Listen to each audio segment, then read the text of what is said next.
Hey everyone, welcome back to Study Point. तो दोस्तों, जैसे कि आप लोगों से प्रॉमिस किया था और उसी के अकॉर्डिंग मैं यहाँ पर आप लोगों के लिए वीडियो क्लास लेके आया हूँ। और इसमें हम आज वर्ड हिस्ट्री के बारे में यहाँ पर पढ़ेंगे।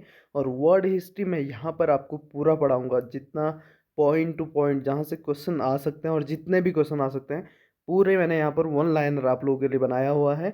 और एक एक करके हम इनको नोट करते हुए चलेंगे। आप लोग भी इनको ज़रूर नोट करें, जो आपको याद हो जाएगा उसको छोड़ दें, और जो यदि आपको लगता है इम्पोर्टेंट है तो आप उसको नोट करते हुए चलिएगा। मैंने यहाँ पर एक एक पॉइंट जो भी इम्पोर्टेंट है और प्रीवियस ईयर पेपरों में आया हुआ है उसको यहाँ पर नोट करके आप सभी लोगों के लिए मैं यहाँ पर जो क्वेश्चन है वो लेके आया हूँ। पूरा वन लाइनर है, तो एक एक करके इसको पढ़ेंगे। यदि आपको वीडियो अच्छी लगती है तो वीडियो को लाइक ज़रूर करना, ठीक है? इतनी सी आपसे रिक्वेस्ट है। शुरू करते हैं सीधे। यूरोप में पुनर्जागरण, ठीक है।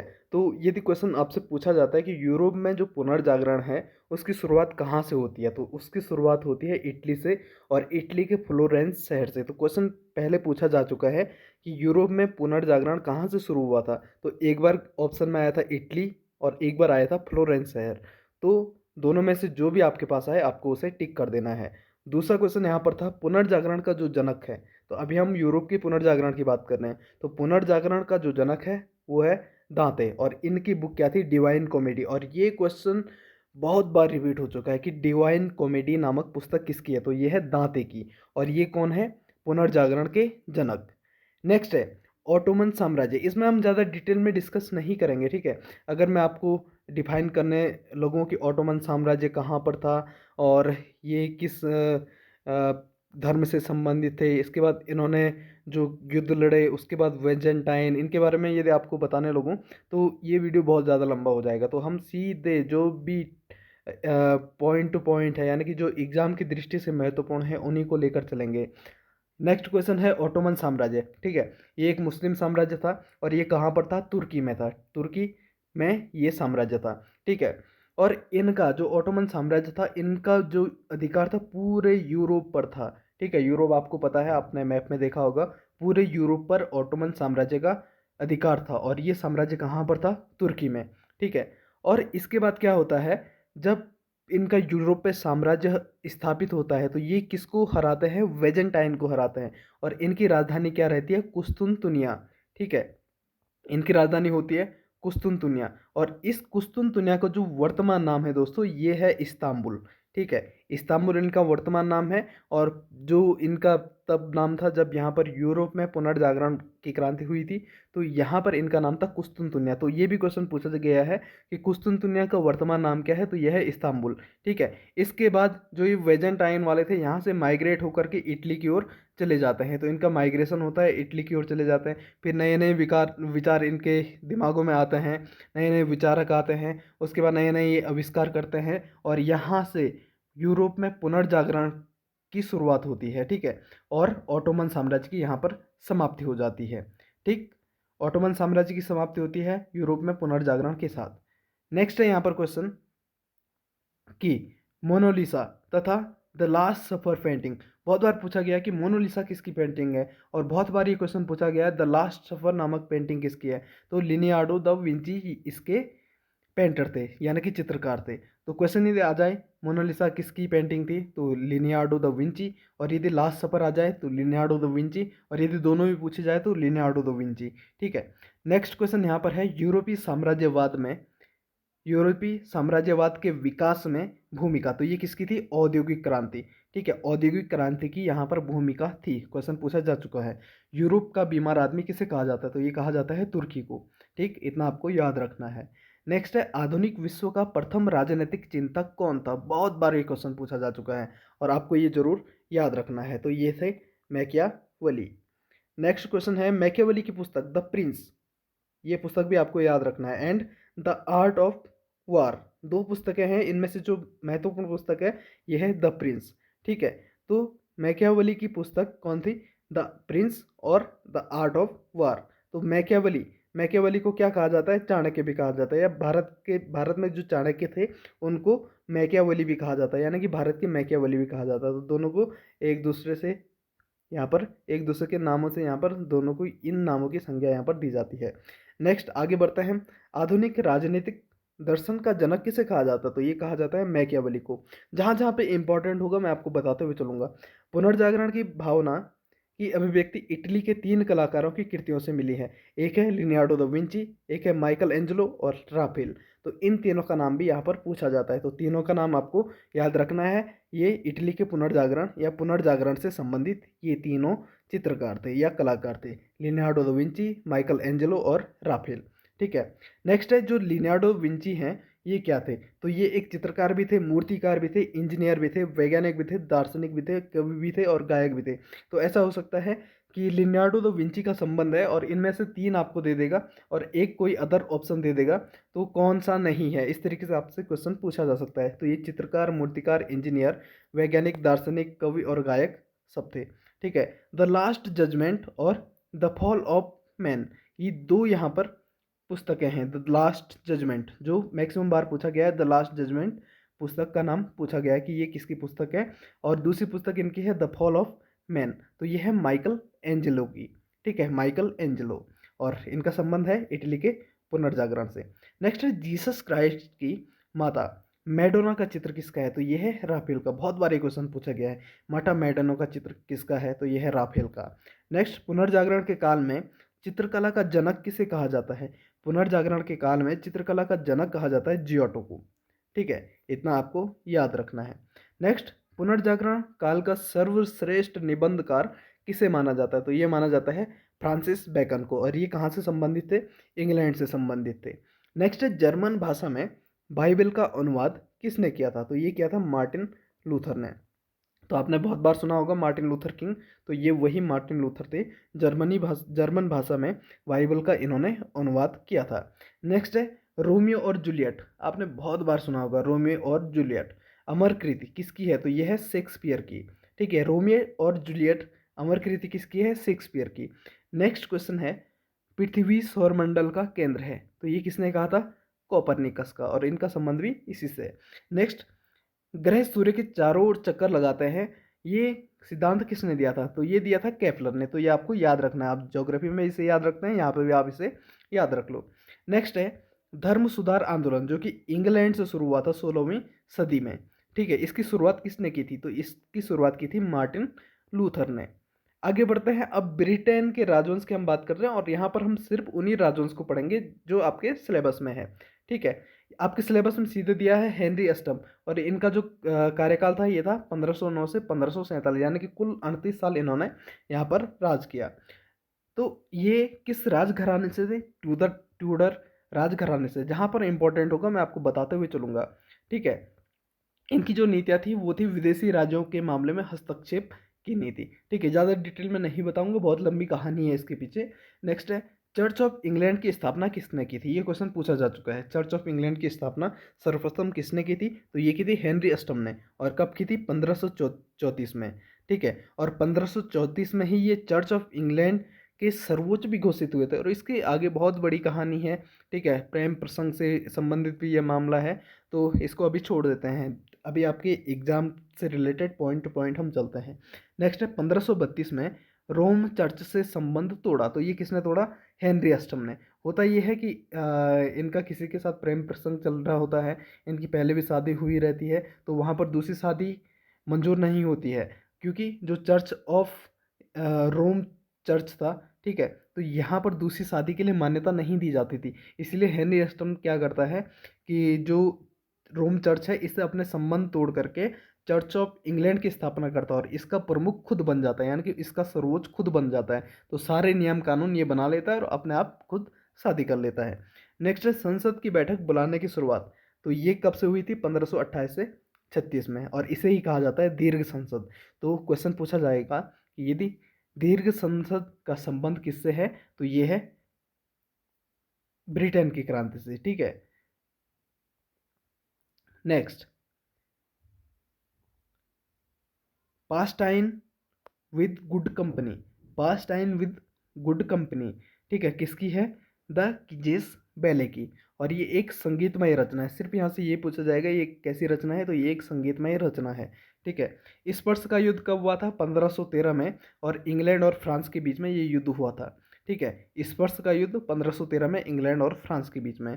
नेक्स्ट है फ्लैडेन फील्ड की लड़ाई, तो ये 1513 में होती है इंग्लैंड और स्कॉटलैंड के मध्य। ठीक है।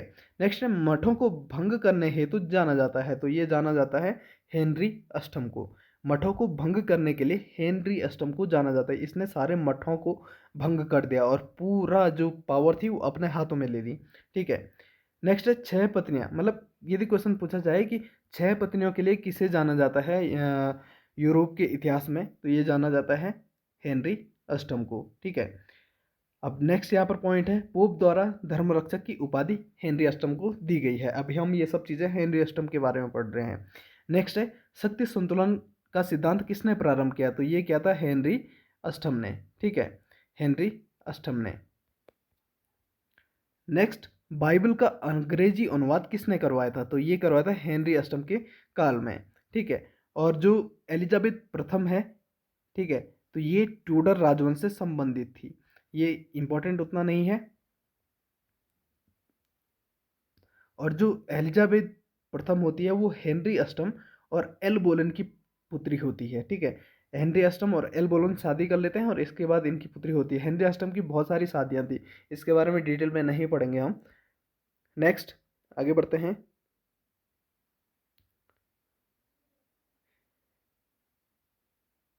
एंग्लिकन चर्च की स्थापना तथा चर्च की मुख्य शासिका कौन थी, एलिजाबेथ प्रथम। तो यहाँ से सिर्फ इंपॉर्टेंट पॉइंट को हम लेते हैं।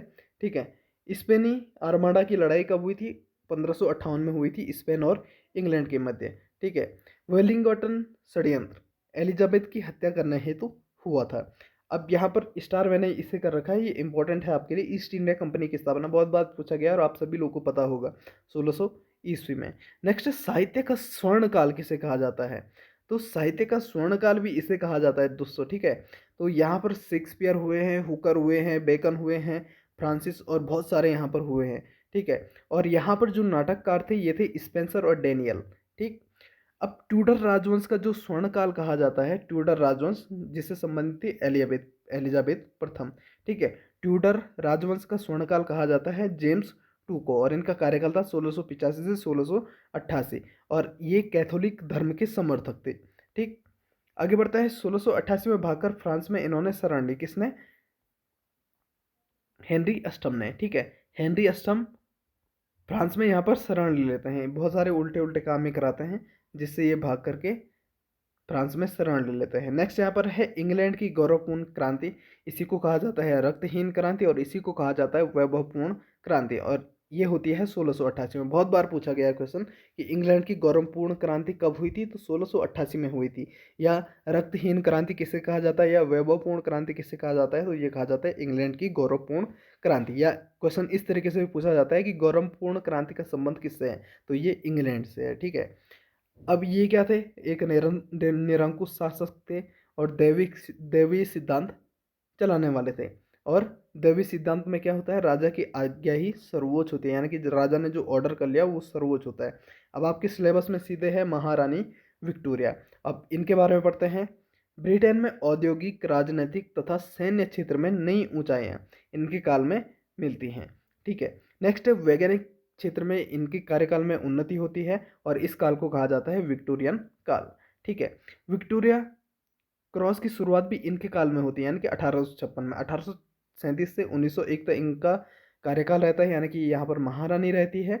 तो इनके कार्यकाल में ही 1856 से विक्टोरिया क्रॉस की शुरुआत हुई है। यदि क्वेश्चन पूछा जाए विक्टोरिया क्रॉस के समय ब्रिटेन की महारानी कौन थी, तो ये थी विक्टोरिया।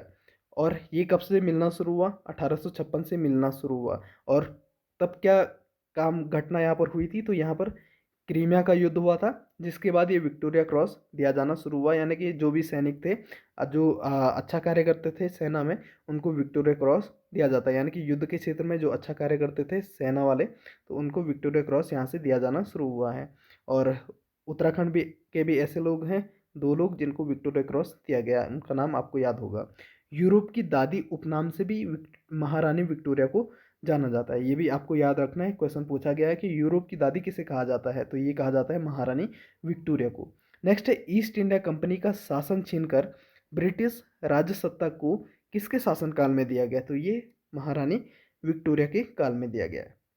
नेक्स्ट यहाँ पर इंपॉर्टेंट है, 1 मई 1876 को महारानी विक्टोरिया को भारत की महारानी घोषित कर दिया गया। ठीक है, 1 मई 1876 को महारानी विक्टोरिया को भारत की महारानी घोषित कर दिया गया और ये पारित किया जाता है ब्रिटिश संसद के द्वारा। ठीक है, नेक्स्ट है पहला दिल्ली दरबार। तो ये क्वेश्चन बहुत बार पूछा गया है और आने की संभावना इसकी 99% है कि पहला दिल्ली दरबार कब हुआ था। 1 जनवरी 1877 को, आप याद रख लो 1877, आपको यहाँ पर डेट याद रखनी है। पहला दिल्ली दरबार 1877 में, और इसका वाइस राय कौन होता है, तो ये होता है लॉर्ड लिटन। इस समय वाइस राय होता है लॉर्ड लिटन। पहला दिल्ली दरबार 1 जनवरी 1877। तब कौन भारत में आता है, महारानी विक्टोरिया भारत में आती हैं और इस समय भारत के वाइसराय रहते हैं लॉर्ड लिटन। ठीक है, नेक्स्ट इनके बारे में अदर फैक्ट क्या है। इनके काल में ही यहाँ पर सप्तवर्षीय युद्ध होता है जो कि 1756 से 1763 तक चलता है और ये इंग्लैंड और फ्रांस के बीच में ये युद्ध चलता है। ठीक है, और इसी युद्ध का कारण होता है कि जो अमेरिका है, अमेरिका को स्वतंत्रता प्रदान की जाती है। गुलाबों का युद्ध कहाँ हुआ है, ये क्वेश्चन में पूछा गया, तो ये इंग्लैंड में होता है। ठीक है, गुलाबों का युद्ध। नेक्स्ट हम पढ़ते हैं फ्रांसीसी क्रांति के बारे में।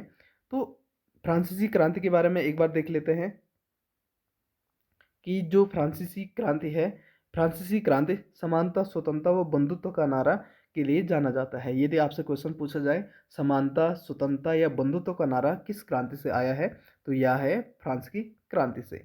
ठीक है, और फ्रांस की क्रांति यहाँ पर लुई 16 के कार्यकाल में होती है 1789। ठीक, अब फ्रांस की क्रांति में सर्वाधिक योगदान किसका था, वॉल्टेयर, मोंटेस्क्यू और रूसो। और इससे भी एक क्वेश्चन पूछा गया है आपके पटवारी के पेपर में, आप लोग को याद होगा। ठीक है, यहाँ से क्वेश्चन बहुत बार बना है। द सोशल कॉन्ट्रैक्ट पुस्तक किसकी है, तो ये रूसो की है। और यदि क्वेश्चन पूछा जाए लेटर्स ऑन इंग्लिश बुक, तो ये किसकी है, वॉल्टेयर की। नेक्स्ट यहाँ पर यदि पूछा जाए the spirit of laws book किसकी है, तो ये है मोंटेस्क्यू की। और इसमें, इस बुक में सरकार के 3 अंग बताए गए हैं, कार्यपालिका, विधायिका और न्यायपालिका। और आपने देखा होगा जो भारत में जो संघात्मक शासन है, इसमें भी कार्यपालिका, विधायिका और न्यायपालिका यहाँ पर है। और भारत में जो स्वतंत्रता, समानता और बंधुत्व का जो ये शब्द लिए गए हैं, ये भी फ्रांस की क्रांति से लिए गए हैं। तो यहाँ से आपके इतने क्वेश्चन क्लियर हो जाते हैं। नेक्स्ट है फ्रांस की क्रांति का सबसे महत्वपूर्ण नारा कौन सा था, ये था समानता। नेक्स्ट है दशमलव प्रणाली किसकी देन है, तो ये है फ्रांस की देन। नेक्स्ट है नेपोलियन फ्रांस का शासक कब था, तो ये था 1804 में। और जो सबसे महत्वपूर्ण है वाटरलू का युद्ध, तो वाटरलू का युद्ध कब होता है, 18 जून 1815। और ये आपको याद रखना है, जब उत्तराखंड में अंग्रेजों ने शासन शुरू किया था, तो उस समय फ्रांस में वाटरलू का युद्ध हो रहा था। तो आप इससे याद रख सकते हैं 18 जून 1815 में वाटरलू का युद्ध होता है फ्रांस और मित्र राष्ट्रों के बीच में। ठीक है, और ये नेपोलियन का अंतिम युद्ध था। यदि क्वेश्चन पूछा जाए नेपोलियन का अंतिम युद्ध कौन था, तो ये था वाटरलू का युद्ध। नेक्स्ट है नेपोलियन के पतन का कारण क्या था, तो ये था रूस पर आक्रमण। तो ये रूस पर आक्रमण कर लेता है, इसके पीछे भी बहुत बड़ी कहानी है। ठीक है, तो इसको अभी नहीं समझाएंगे, जब एग्जाम हो जाएगा उसके बाद आराम से चर्चा इस पर करेंगे। नेक्स्ट है महाद्वीपीय व्यवस्था का सूत्रपात किसने किया था, तो ये भी नेपोलियन ने किया था। नेक्स्ट टेनिस कोर्ट शपथ, ठीक है, ये किससे संबंधित है, फ्रांसीसी क्रांति। और ये बहुत बड़ा ये मामला था यहाँ पर। ठीक है, इसके बारे में यदि आप लोग को डिटेल में पढ़ा हो तो आप लोग कमेंट कर दीजिए, बहुत बड़ी कहानी इसके पीछे भी है। ठीक है, लेकिन अभी आपको पॉइंट टू पॉइंट चलना है। टेनिस कोर्ट शपथ का संबंध किससे है, फ्रांसीसी क्रांति। ठीक है, होता कुछ नहीं है इसमें, जो महिलाएं हैं वो सीधे राजा के दरबार में घुस जाती हैं और वहाँ पर एक टेनिस कोर्ट रहता है, उसमें जाकर के ये लोग शपथ लेते हैं, तो उसे ही कहा जाता है टेनिस कोर्ट शपथ। और इसका संबंध है फ्रांसीसी क्रांति से। नेक्स्ट है महिला आंदोलनकारी। तो फ्रांसीसी क्रांति में जो भी महिला आंदोलनकारी होती हैं, तो उनको राजा के द्वारा संज्ञा दी जाती है। ये क्या है, एक चुड़ैल संगठन है। ठीक, अब आगे बढ़ते हैं अमेरिका का स्वतंत्रता संग्राम, इसके बारे में हम पढ़ लेते हैं। तो अमेरिका में ब्रिटिश औपनिवेशिक साम्राज्य की नींव किसके काल में पड़ी थी, तो ये पड़ी थी जेम्स प्रथम के काल में। नेक्स्ट है अमेरिका स्वतंत्रता आंदोलन के समय ब्रिटिश का शासक था। अमेरिका स्वतंत्रता आंदोलन के समय ब्रिटेन शासक कौन था, तो ये था जॉर्ज तृतीय। नेक्स्ट है अमेरिका को स्वतंत्रता कब मिली, तो ये मिली थी 4 जुलाई 1776 को। ठीक है, और ये है नेचुरल राइट पर आधारित। यदि क्वेश्चन पूछा जाए अमेरिका की स्वतंत्रता किस पर आधारित है, तो ये है नेचुरल राइट पर। नेक्स्ट है अमेरिका का स्वतंत्रता युद्ध। अमेरिका अमेरिका का जो स्वतंत्रता युद्ध है उसकी समाप्ति कब हुई? तो ये हुई थी 1783 में, और पेरिस संधि के द्वारा ये इस युद्ध की समाप्ति यहाँ पर की जाती है। ठीक है, और यहाँ पर 13 उपनिवेशों को एक कर दिया जाता है, और इसीलिए कहा जाता है इसे यूनाइटेड स्टेट ऑफ अमेरिका। यानी कि 13 अलग अलग राज्य यहाँ पर होते हैं, उन सभी को एक करके एक स्टेट बना दिया जाता है, इसीलिए इसे कहा जाता है United state of America. Next है यहाँ पर फ्रांसीसी सेना ने ब्रिटेन के विरुद्ध भाग लिया है। ठीक है, और उस समय फ्रांसीसी शासक होता है लुई 16। ठीक। नेक्स्ट है सप्तवर्षीय युद्ध। तो किसके बीच लड़ा गया है? इंग्लैंड और फ्रांस के बीच में, और ये लड़ा गया था 1756 से 1763। नेक्स्ट है अमेरिका स्वतंत्रता का नायक कौन था? तो ये थे जॉर्ज वाशिंगटन, और ये अमेरिका के प्रथम राष्ट्रपति भी थे।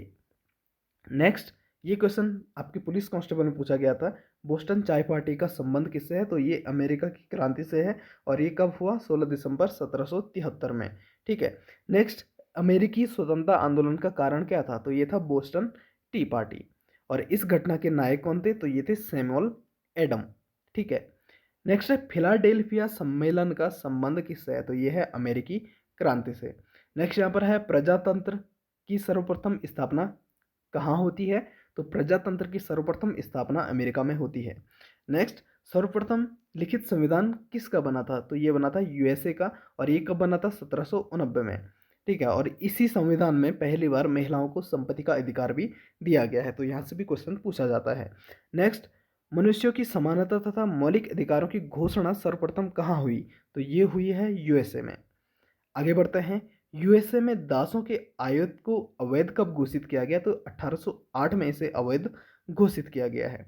नेक्स्ट यहाँ पर क्वेश्चन पूछा जाता है कि अब्राहम लिंकन अमेरिका के राष्ट्रपति कब बनते हैं?